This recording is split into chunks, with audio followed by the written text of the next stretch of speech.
బంగారం, వెండి ధరలు ఎందుకు పడిపోతున్నాయి? మళ్ళీ ఇప్పట్లో పెరగవా? బంగారం, వెండి ధరలు రికార్డు స్థాయికి చేరుకున్న తర్వాత ఒక్కసారిగా పతనం మొదలైంది. ఆ పతనం ఇంకా కొనసాగుతుంది. సోమవారం ఆసియా మార్కెట్లో బంగారం ధరలు 9% కంటే ఎక్కువ పడిపోయాయి. జౌన్స్ 31.1 గ్రాములు బంగారం ధర $4,403లకు సుమారు రూ. 4 లక్షలు చేరుకుంది. వెండి ధర 15% తగ్గింది.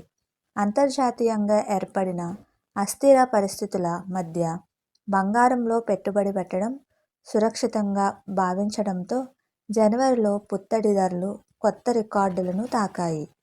అయితే యుఎస్ ఫెడరల్ రిజర్వ్ చీఫ్గా సెంట్రల్ బ్యాంక్ మాజీ గవర్నర్ కెవిన్ వాష్ పేరు ప్రతిపాదించిన తరువాత మార్కెట్లో లోహాల ధరలు శుక్రవారం పతనం కావడం ప్రారంభమైంది. వాష్ పేరును ఫైనాన్షియల్ మార్కెట్లు స్వాగతించాయి. శుక్రవారం అనేక దేశాల కరెన్సీలతో పోల్చినప్పుడు డాలర్ విలువ 1% పెరిగింది. డాలరు పుంజుకోవడంతో 1983 తర్వాత బంగారం ధరల్లో ఒకే రోజు ఈ స్థాయిలో భారీ పతనం నమోదైంది. బంగారం ధర 9%, వెండి ధర 27% పడిపోయింది. శుక్రవారం నాటి అమ్మకాలకు స్పష్టమైన ప్రధానమైన కారణం Kevin wash US federal reserve చైర్మన్గా ఎంపికవుతున్నారన్న వార్తలే అని డాయిష్ బ్యాంకుకు చెందిన విశ్లేషకులు చెప్పారు. సోమవారం కూడా కమోడిటీ మార్కెట్లలో అమ్మకాల ఒత్తిడి కొనసాగడంతో పాటు ఏషియన్ స్టాక్స్ పడిపోయాయి. సౌత్ కొరియాకు చెందిన స్టాక్ ప్రైస్ ఇండెక్స్ కోస్పి 5%కి పైగా నష్టపోయింది. హాంకాంగ్ మార్కెట్లో హాంగ్ సెంగ్ ఇండెక్స్ 3%, జపాన్కు చెందిన నిక్కీ 225 1%కి పైగా నష్టపోయాయి. యూరప్లో యూకే షేర్ మార్కెట్ సూచీ ఎఫ్టిఎస్ఇ 100 ట్రేడింగ్ మొదట్లో 0.4% నష్టపోయింది. మైనింగ్ సంస్థల షేర్లు స్వల్ప నష్టాలను మూటగట్టుకున్నాయి. ఫ్రెస్నిల్లో ఎండివర్ మైనింగ్ కంపెనీల షేర్లు 7% నష్టపోయాయి. అంతర్జాతీయ ఇంధన మార్కెట్లలోనూ ఇదే ట్రెండ్ కొనసాగుతుంది. ముడి చమురు ధర 5%కి పైగా తగ్గింది. ప్రధాన చమురు ఉత్పత్తి సంస్థలు యథాతథ స్థితిని కొనసాగించాలని నిర్ణయించడం, అమెరికా, ఇరాన్ మధ్య ఉద్రిక్తతలు తగ్గొచ్చన్న సంకేతాలు వంటివి చమురు ధరలు తగ్గడానికి కారణాలుగా భావిస్తున్నారు. దీంతో పాటు అమెరికా డాలర్ విలువ పెరగడం కూడా ముడి చమురు ధరల తగ్గుదలపై ప్రభావం చూపింది. చమురు ధరను డాలర్లలో నిర్ణయిస్తారు. డాలర్ విలువ పెరిగే కొద్దీ అమెరికాయేతర దేశాలకు ముడి చమురు మరింత ఖరీదైనదిగా మారుతుంది. విలువైన లోహాలకు 2025 అద్భుతమైన సంవత్సరంగా నిలిచింది. 1979 తర్వాత బంగారం అత్యధిక వార్షిక లాభాన్ని నమోదు చేసింది.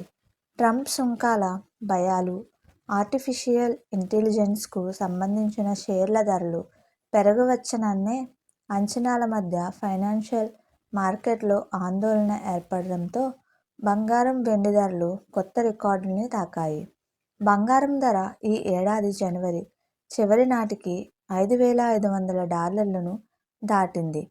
వెండి ధర కూడా ఆల్ టైమ్ హైకి చేరింది. 2026లో ఫెడరల్ రిజర్వ్ 2 సార్లు వడ్డీ రేట్లను తగ్గించవచ్చని వాల్స్ట్రీట్ వర్గాలు భావిస్తున్నాయి. వడ్డీ రేట్లు తగ్గితే బంగారం ఆకర్షణీయ పెట్టుబడిగా మారుతుంది. బంగారం ధరలు పెరగడానికి మరో పెద్ద కారణం లభ్యత.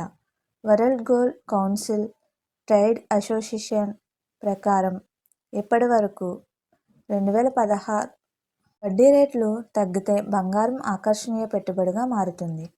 బంగారం ధరలు పెరగడానికి మరో పెద్ద కారణం లభ్యత. World gold council trade association ప్రకారం ఇప్పటి వరకు 216-265 టన్నుల బంగారాన్ని మాత్రమే వెలికి తీశారు. కొన్నేళ్ల క్రితం వివిధ దేశాల కేంద్ర బ్యాంకులు బంగారాన్ని కొనుగోలు చేయడం మొదలుపెట్టడంతో బంగారం ధరలు పెరగడం మొదలైంది.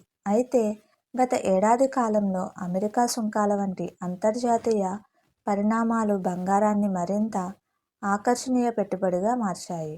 ఆర్థికపరమైన ఆందోళనలు కూడా బంగారం విలువ పెరగడానికి కారణమైనప్పటికీ, పరిస్థితులు చక్కబడినప్పుడు లేదా లాభాలు చాలని ఇన్వెస్టర్లు భావించినప్పుడు ధరలు అంతే తేలిగ్గా పడిపోవచ్చు.